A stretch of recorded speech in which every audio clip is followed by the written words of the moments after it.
નમસ્કાર મિત્રો, અમારા નવા વિડીયોમાં આપનું હાર્દિક સ્વાગત છે। આજે આપણે વાત કરીશું વકીલ પિતા સાથે બનેલ એક ઘટના વિશે। ઓહ આનંદ, તું આવ બેટા આવ, કેટલા વખતે મળવા આવ્યો। ઘરમાં બધા મજામાં તો છે ને? શું કરે છે રુચિ? રુચિ અત્યારે તો ઘણી મોટી થઈ ગઈ હશે, બોલક પણ 10મામાં આવી ગયો હશે। સમય એની ગતિએ ભાગ્યા કરે છે। એમાં વૃદ્ધોના આયુષ્યના દિવસોને પાંખ આવતી હોય છે બેટા। ક્યારેક સમય કાઢીને મળવા આવવાનું રાખ। આયુષ્યનું તો કંઈ નક્કી નથી, ક્યારે મોતનો કાગળ આવે ને રવાના થવું પડે। આ વખતે તો ખાસા 10 વર્ષ તને મને મળવા આવતા થયા। સમજુ છું બેટા, તારા પર પરિવારની જવાબદારીને ઉપરથી આટલી મોંઘવારી નાનકડા પગારમાં 6 જણાનું પૂરું કરવું ખૂબ અઘરું પડે। વેવાઈ વેવાણની તબિયત સારી, બધા મજામાં ને? મારો બોલકા ચોકલેટનો શોખીન બોલક પણ 10મામાં આવી ગયો હશે। ચોકલેટને લીધે સડી ગયેલા દાંત નવા આવ્યા કે પછી એમને એમ જ બોખલા બોખલા બોલીને ખડખડાટ હસતા હસતા મોઢું રૂમાલમાં છુપાવીને આંખના ખૂણામાં દર્દના આંસુઓ છુપાવી દીધા। 30 વર્ષ પહેલાં હાઈકોર્ટના વકીલને કહેવાતા શ્રીમંત કાંતિભાઈ એની પત્ની કૃપા અને એ 2 બાળકો સાથે ખુશખુશાલ જીવન જીવતા હતા। દીકરી અનુજાના લગ્ન વિદેશમાં રહેતા ધનાઢ્ય પરિવારમાં કરી દીધા એટલે એ કાયમ વિદેશ સેટલ થઈ ગઈ। પત્ની કૃપાને અનુજાના વિદાય બાદ છાતીમાં દર્દ થયું હતું, પરંતુ પતિ અને પુત્રને ખબર પડશે ને નકામી ચિંતા કરશે આવું વિચારીને તે છુપાવ્યું હતું। 2-3 મહિના બાદ પત્ની કૃપા અચાનક હાર્ટ એટેકથી મૃત્યુ પામી। પત્નીના મૃત્યુથી કાંતિભાઈ સાવ મનથી ભાંગી ગયા હતા। એકના એક દીકરો અનંત ભણવામાં ખૂબ જ નબળો ને માંડ માંડ કોલેજ પાસ કરી હતી।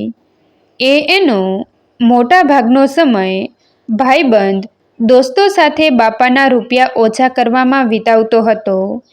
પત્ની કૃપાના મૃત્યુ પછી ઘરની અને સામાજિક જવાબદારીઓ કાંતિભાઈના માથે આવતા વિચાર્યું કે રાત દિવસ અવારા ઢોરની જેમ ભટકતા અનંતના લગ્ન કરાવીને ઘરમાં વહુ લઈ આવવું।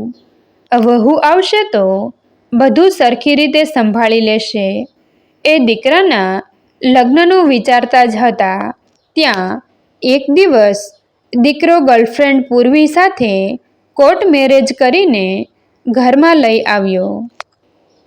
કાંતિભાઈને થયું કે સારું કર્યું, આમ પણ કોણ મા બાપ બેરોજગાર દીકરાને દીકરી આપવાનું હતું। દીકરાએ લવ મેરેજ કરીને એનું કામ ઘટાડ્યું। પૂર્વીએ આવતા વેત ઘરનું અને સામાજિક તમામ કામ સંભાળી લીધું હતું। ધીમે ધીમે મીઠું મીઠું બોલી બોલીને એના મા બાપને પણ રહેવા બોલાવી લીધા।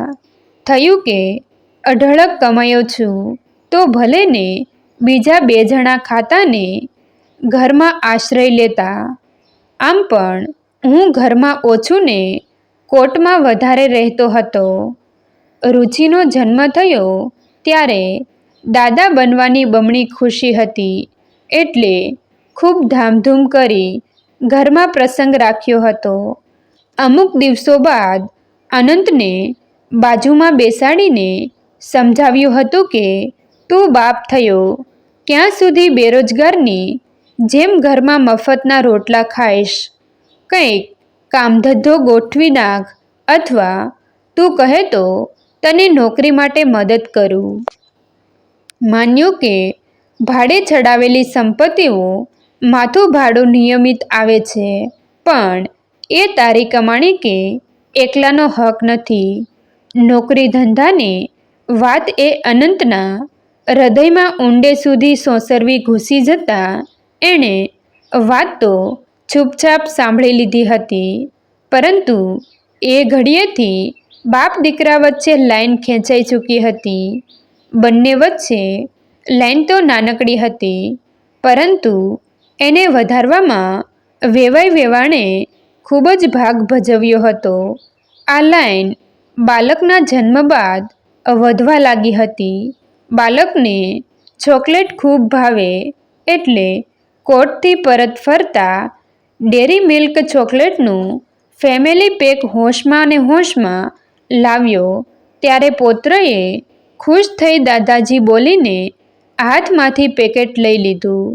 હજુ કશું સમજ્યું એ પહેલાં પૂર્વીએ મોટેથી બૂમ પાડીને દોડીને બાળકના હાથમાંથી ચોકલેટનું પેકેટ જબરજસ્તીથી ખેંચીને ઘરની બહાર ફેંકતા આંખો કાઢતા બોલી કે, બાપુજી, ઉંમર થઈ તોય સમજતા નથી કે પૌત્રના દાંત સડી જશે. બીજે દિવસે સવાર પડતા જ અનંત એ મારા બેડરૂમમાં આવીને કીધું કે, પપ્પા, પૂર્વીની ઈચ્છા છે કે અમે ભાડાના ઘરમાં શિફ્ટ થઈ જઈએ. બેરોજગાર દીકરોને માથે 5 જણાની જવાબદારી કેમ ઉઠાવશે?